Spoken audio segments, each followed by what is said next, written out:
చదువుదాం మొదటి నుంచి. కుమారులారా, తండ్రి ఉపదేశము వినుడి, మీరు వివేకము నొందునట్లు ఆలకించుడి. నేను మీకు సదుపదేశము చేసేదను, నా బోధను త్రోసివేయకుడి. నా తండ్రికి నేను కుమారుడుగా నుంటిని, నా తల్లి దృష్టికి నేను సుకుమారుడనైన ఏక కుమారుడనై యుంటిని.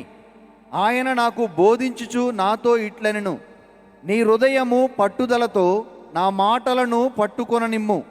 నా ఆజ్ఞలను గైకొనిన ఎడల నీవు బ్రతుకుదువు. జ్ఞానము సంపాదించుకొనుము, బుద్ధి సంపాదించుకొనుము.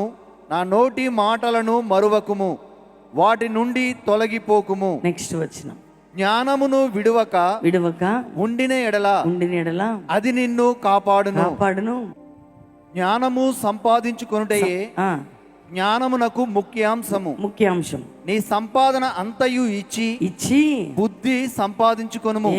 బుద్ధి కలిగిన వారు, జ్ఞానం కలిగిన స్త్రీ ఇంటిని, తన కుటుంబాన్ని రక్షిస్తుందట. జ్ఞానం కలిగి ఉంటే దేవుడు మన యొక్క ఆత్మీయ లెవెల్ వేరుగా ఉంచుతాడు. మనము చేయనిదంతా కూడా ఆత్మ సంబంధంగా సఫలము కాబోతున్నది. ఆమె నేను చెప్పాలి. ఎందుకంటే బుద్ధి లేదు, జ్ఞానం లేకపోతే చిక్కుపడుతున్నాం, శత్రు చేతులకు వెళ్తున్నాం, అపవాది చేతిలో పడుతున్నాం, దుష్టుని చేతిలో పడుతున్నాం. ఈరోజు ప్రభు ఏమంటున్నాడంటే, దేవుడు నీతో మాట్లాడుతున్నాడు. మీరందరూ బుద్ధి, వివేకం కలిగిన, జ్ఞానము కలిగిన హృదయము కొరకు కనిపెట్టుకొని ప్రార్థన చేయండి.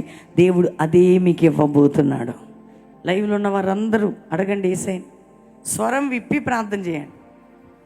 బిగ్గరగా నోరు తెరిచి, అయ్యా బుద్ధి జ్ఞానం లేని వ్యక్తిని నేను నిజంగా ఒప్పుకుంటున్నా, నాకు ఈ ప్రభు అని అడగండి.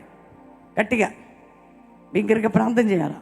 నాకు దయచేయి ప్రభా, బుద్ధిని అయ్యా, జ్ఞానమి అయ్యా, వివేకమి అయ్యా, తెలివిని అయ్యా, ఆత్మని అయ్యా, అభిషేకంని అయ్యా, నన్ను ఈ దినాల్లో మార్చయ్యా.